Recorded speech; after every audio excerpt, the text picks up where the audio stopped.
Lahat ng mga taong dumadaan dito, hindi mapigilan na magpicture. Ito yung pinakamataas na tulay dito sa Leyte. Ganda. Parang malaparaiso ang mga lugar. Papunta tayo ngayon sa Baybay Leyte. Pupuntahan natin yung sinasabi nilang incredible coffee. Napakaganda. Mayroon tayo makikitang sea cloud. Mula dito sa Dulag, Leyte, 9:20 ng umaga kami nang umalis.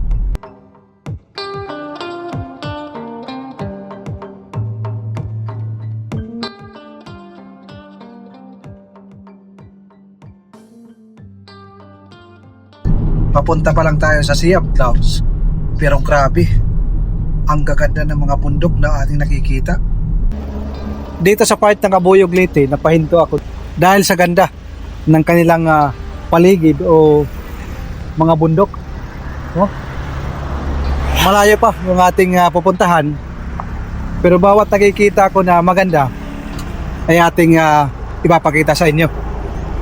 Alay ko ngayon ang pamamasyal, kaya tara, enjoy sa view na ating makikita. Nasa tuktok na tayo ng bukid. Mayroon ako nadaanan na maganda yung location.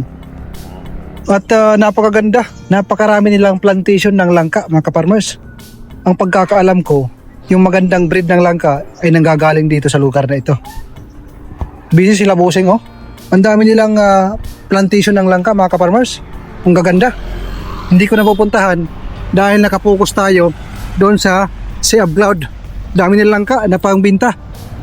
Mga quality yan, mga kaparmers. Balik muna tayo sa ating sasakyan para marating natin yung Sea of Cloud na sinasabi nila.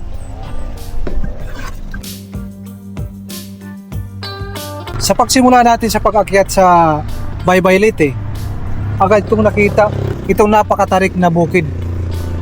Itong kinaroroonan natin is nasa tuktok tayo ng bukid. Tanaw natin yung mga iba't ibang mga lugar na malapit dito. At yung mga kabilang bundok, napakaganda ng view, mga kaparmers. Marami pa yung ating makikita na mas maganda pa sa ating mga dinadaanan. Tara, tuloy tayo. Dito sa gilid ng kalsada, mayroon tayong nadaanan na isang bukal. Isang parang napakalinis. Andun yung aking sasakyan. Tikman natin yung tubig, mga kaparmers. Kaso ang lakas. Sarap maligo, mga kaparmers. Kaso mayroon tayong pupuntahan. Oh, unlimited, mga kaparmers, ang tubig. Presko. Pero iwan muna natin.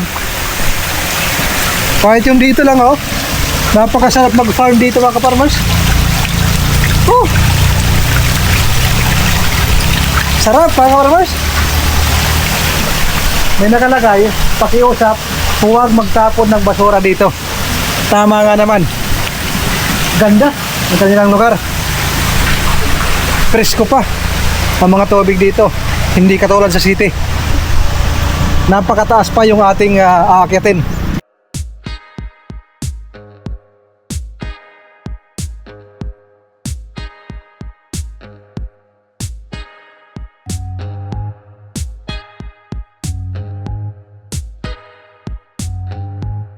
Dito pa lang sa ating kinaroroonan, napakataas. Kita yung mga kabahayan at mga rice field at yung kabilang mga bundok. Tuloy tayo sa kanilang tinatawag na Sea of Clouds. Nakakalungkot dahil nga ang haba ng aming binahe, nakalagay, oh, come in, we are open. Ba't nakapadlock? Hindi kami nag-check kung sirado ba pag Saturday at anong oras sila nag-open. Pero sa ngayon, mag-aalas 11 na, mga kaparmers. Ang ganda sana ng view. Napakaganda, oh. Nang dumating tayo dito sa Incredible Coffee at Sky Cafe, sirado na. At kung kayo naman ay nagtatanong kung ano ang view na meron sila, ito lang naman. Kaya kahit nasa tuktok ito ng bundok, pinupuntahan ito ng maraming tao. Sa mga gustong pumunta dito, 4 AM pa lang na umaga ang kanilang open. Yung Incredible Cafe nagsisirado ng 9 AM. Ang Sky Coffee naman ay nagsisirado sila exactly 11 AM. At kung sa unang lugar ay nabigo tayo sa ating pinuntahan, yung pangalawang lugar na ating pupuntahan, ang isa sa pinakamataas na tulay dito sa Leyte.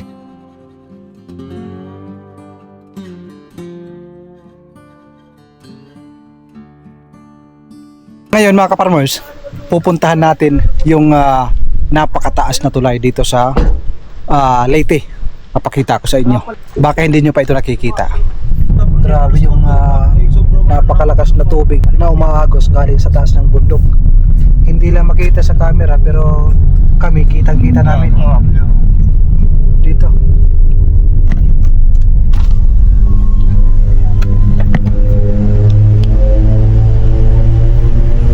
Binuksan ko yung bintana para makita nyo. Lakas oh. Lakas ng tubig bumula sa itaas.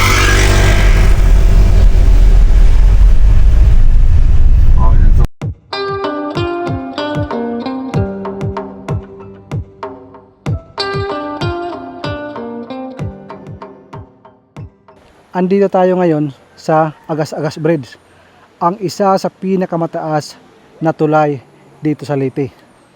Nakikita nyo mga kaparmers, ulap na ang ating nakikita. Sila Papa, yung aking misis, at saka yung ating mga kasama, yung aming mga pamangkin, hindi tumitingin sa baba. Nandoon sila dahil grabe, napakataas. Oh, grabe. Ang ating makikita is mga ilog, mga tubig na nanggagaling sa itaas. Pag lumalakad ako na nakatingin ako doon, sobrang nakakalula. Para bang umiikot din, sumasabay.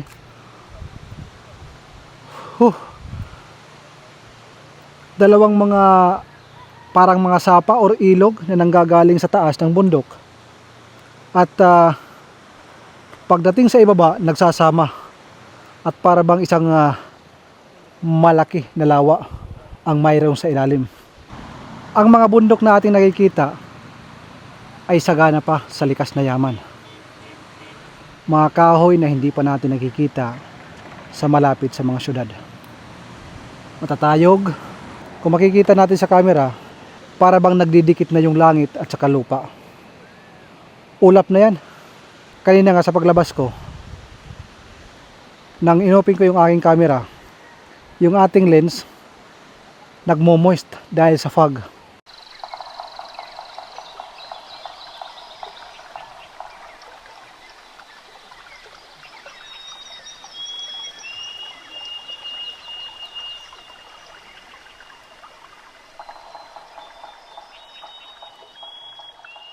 Yung tubig na ating nakikita sa camera, napakaliit lang yan. Pero once na nandito kayo sa personal, malalaki ho yan. Hindi lang pala dalawa, bilangin natin. 1, 2, 3, 4. Ibig sabihin, mayroong natural na tubig na umaagos. Mula sa itaas, mayroong bukal. Yung mga tubig na yan, pwedeng inumin.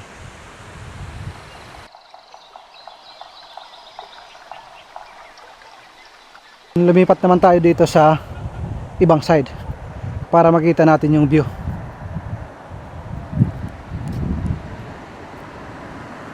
Kung ang nakikita natin sa kabilang side ay mga maliliit na mga lawa na nagsasama-sama pagdating sa ibaba, dito naman, pagdating naman dito na side, malaking river. Kung tawagin dito sa amin, salog. Kung titingnan natin, napakaliit. Pero sa personal, grabe, napakalaki niyan.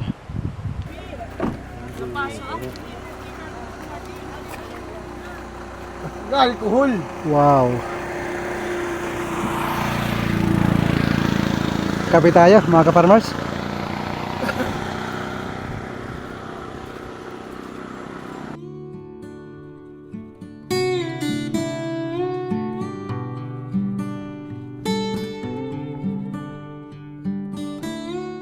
para makita nyo lahat, ginamit natin yung ating selfie stick na 3 meters na para bang drone yung kanyang footage. Sarap dito, adventure, sarap magkape mga kaparmers. Oh, ngayon dahil mayroon na tayong selfie stick, isusugal ko na yung ating camera. Ilalagay ko doon sa loob, sa ilalim ng tulay, kung ano ang meron, para makita natin. Dahil ako, curious din ako kung anong meron. Dito sa bandang kalahati, dito natin sisilipin kung anong meron.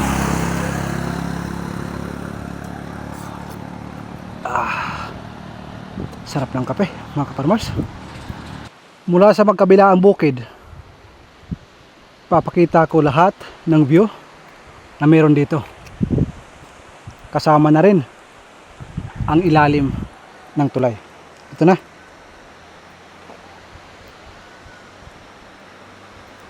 Pag nahulog yung camera, kayo nang bahala kumuha.